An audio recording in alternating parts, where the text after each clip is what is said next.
Olá, amigos do Facebook e do YouTube. Muito obrigado por terem curtido o vídeo anterior, por terem feito a inscrição no meu canal. É uma ideia que me surgiu e eu quero levar adiante, e vocês me estimularam muito com os comentários que apareceram no meu perfil e no canal do YouTube.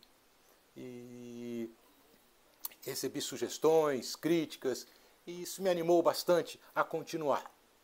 A ideia inicial é fazer vídeos separadamente para cada um daqueles autores que foram apresentados no vídeo anterior, que são os autores contemporâneos brasileiros.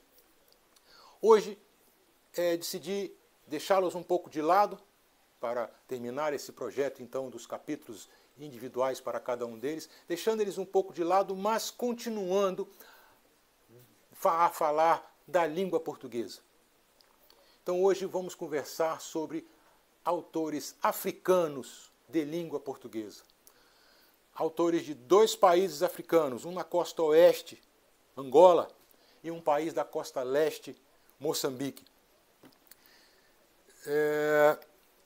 Que tem as mesmas características que me levaram a escolher os autores brasileiros contemporâneos.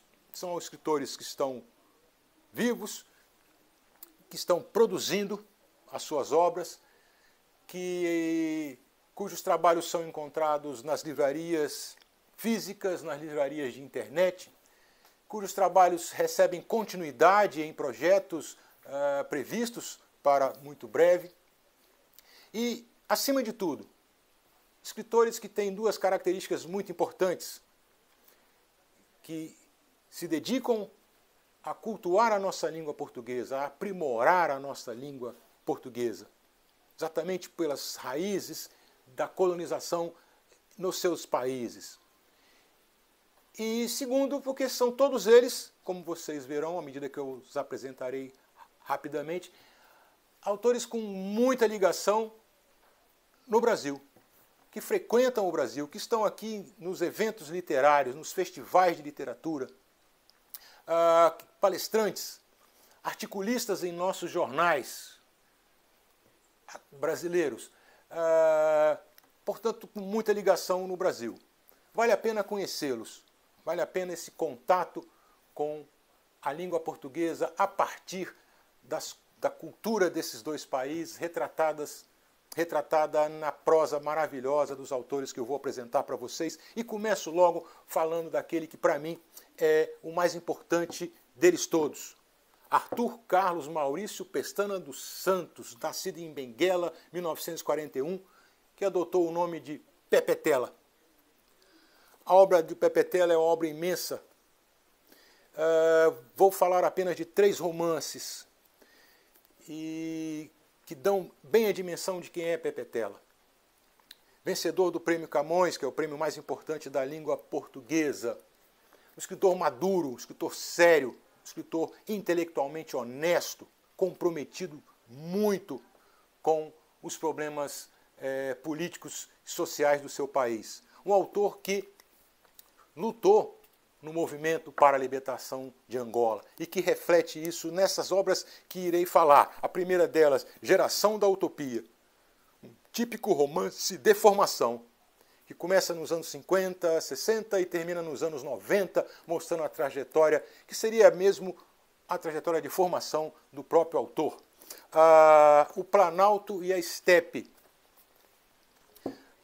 O Planalto representado por um personagem africano, e a estepe representado por uma personagem russa. Então, esse casal e os conflitos das duas culturas e da interação entre eles viajando e de um a outro desses países. E o terceiro romance é Mayombe, e o encantamento de uma floresta. A Mayombe é uma floresta e os seus encantos, os seus medos, vistos a partir do relato romanceado de um guerrilheiro. Quero chamar a atenção para as capas. O autor não abre mão de que sejam assim as capas dos seus livros em qualquer país em que eles sejam publicados. Capas que trazem motivos da sua cultura. E no Brasil esses livros aparecem pela editora Leia, a mesma que os publica em Portugal. Vamos deixar de lado um pouco o Pepetela e vamos para um autor angolano, nascido em 1960, ainda então falando de Angola, muito conhecido no Brasil, José Eduardo Agualusa. Trouxe aqui como primeiro livro a ser mostrado, O Vendedor de Passados, que foi levado para o cinema com esses dois atores brasileiros. Não é o melhor romance dele, mas ficou conhecido por esse belíssimo filme. Para mim, particularmente, que não sou crítico literário nem professor, esse é o romance que mostra melhor quem é o José Eduardo Agualusa, Teoria Geral do Esquecimento. Veja aqui a característica de todos os autores que iremos conversar, a preocupação com os títulos que eles atribuem aos seus romances. E o terceiro e último, a obra do Agualusa é bem maior, mas o terceiro e último romance mostrado nessa prosa, A Rainha Ginga, uma personagem do folclore e da cultura de Angola, retratada em outros livros, mas o Agualusa se dedica então a essa personagem. Veja novamente a preocupação com a capa, com a beleza, com a apresentação, estimulando a gente a conhecer um pouco dessa cultura a partir de um escritor de língua portuguesa. Ainda em Angola, uma passagem rápida por um escritor que eu diria de menor projeção, Gonçalo M. Tavares, esse nascido em 1970. Trago aqui o último romance que ele publicou, também todos publicados no Brasil. Uma menina está perdida no seu século à procura do pai. Ao contrário dos outros dois de que falava, esse autor não tem tanta preocupação em fixar as raízes na cultura do seu povo, mas vale pelo capricho, pelo apuro da técnica narrativa e do cuidado com a língua portuguesa. Por fim, o último dos angolanos a ser apresentado, o mais novo deles, nascido em 1971, e, sem dúvida, o mais conhecido aqui no Brasil, Walter Hugo Mãe.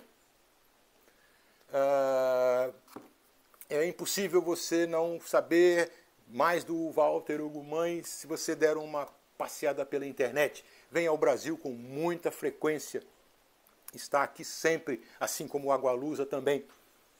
E também articulista. O Agualusa, que apresentei há pouco, escreve no jornal O Globo. E o Walter Hugo Mãe participa aqui no Brasil de eventos literários, eventos artísticos. Existe um livro dele que não está aqui, que é só com os desenhos dele mesmo. E eu trouxe aqui 3 romances que são importantíssimos para você conhecer Walter Hugo Mãe e daí você se desenvolver na leitura do restante da obra dele, que é maravilhosa. O Remorso, de Baltazar Serapião, e os 2 primeiros, e Nosso Reino. 2 romances ligados muito à cultura de Angola e narrados de uma forma diferente. De todos os autores vistos até agora, é o que tem a prosa mais poética, mais encantadora pela poesia. Serão 4 ao invés de 3, então. Trago mais um outro livro apenas para mostrar que esses autores às vezes largam essa característica de se apegar às suas raízes para escreverem romances um pouco mais distanciados. Foi o caso deste A Máquina de Fazer Espanhóis. Fantástico romance, mas aí já centrado num personagem que possivelmente seria até mesmo o pai do próprio escritor. E por último, o 4º romance apresentado, de uma série de romances maior, é o último escrito por Walter Hugo Mãe. Tem uma curiosidade interessante que vou falar. Homens Imprudentemente Poéticos. A curiosidade desse romance, primeiro que é o último ao que eu saiba, e na verdade são 3 curiosidades. É o último, a partir dele é uma nova editora que publica no Brasil, e a terceira curiosidade é que é o primeiro romance em que o escritor vai para o Japão. E foi mesmo, ele passou uma temporada no Japão, se encantou com a cultura, com o folclore do Japão, com as raízes da cultura, e escreve um romance que se passa no Japão, belíssimo, cujo título já nos deixa extremamente curiosos para conhecer quem são os homens imprudentemente poéticos. Eu diria mesmo que todos os poetas são imprudentes, mas enfim, deixamos de lado a Angola e vamos então para a costa leste, com o único escritor que estará aqui representado, que representa Moçambique, Mia Couto. Veja, quem é Mia Couto? Talvez de todos, o mais conhecido. Difícil aqui disputar entre ele e o Hugo Mãe. Populares. No Brasil, centenas de vídeos você encontra na internet com entrevistas e palestras do Mia Couto aqui no Brasil. A ligação dele com Moçambique é imensa. Mantém residência em Moçambique e em Portugal e se preocupa demais. Há pouco tempo houve um evento trágico em Moçambique e as manifestações dele são constantes. Mas é uma prosa extremamente poética, elegante, belíssima. E vou apresentar a característica que marca o Mia Couto. Mas está aqui Terra Sonâmbula, o romance mais conhecido do Mia Couto no Brasil e é o que me consta adotado em colégios de ensino médio alguns anos atrás. Terra Sonâmbula. Os outros que eu apresentarei, vou me concentrar, chamar sua atenção apenas para os respectivos títulos. Veja, um rio chamado Tempo, uma casa chamada Terra. Só mesmo alguém muito preocupado com a língua, com a poesia e com as suas raízes, concebe um livro com um título que por si só já é um poema. Um rio chamado Tempo, uma casa chamada Terra. E o terceiro, que eu vou destacar, A Confissão da Leoa. Como não se sentir tentado a tirar esse livro da estante de uma livraria ou da sua própria estante e ler ou reler um livro cujo título é A Confissão da Leoa. A magia, a mágica da cultura africana. Escrita com uma poesia belíssima. O Mia Couto, apenas para confirmar o que eu falo, que são autores contemporâneos e que produzem, a última obra que tenho notícia foi começada em 2016 e terminada em 2019, é essa trilogia das Areias do Imperador. Daqui sim você fica sabendo mesmo muito da cultura e da colonização lá de Moçambique. Escritores fantásticos, escritores contemporâneos, uma língua belíssima. Escritores como Pepe Tela, que tem uma veia política forte. Escritores como José Eduardo Agualusa, contemporâneo do seu tempo, que viaja, que fotografa. Escritores como Walter Hugo Mãe, jovem, que, bom lembrar, recebeu as bênçãos de Saramago. E escritores como Mia Couto e seus livros encantadores. Essa é a viagem pelo continente africano, pelos países de língua portuguesa e seus escritores. Muito obrigado.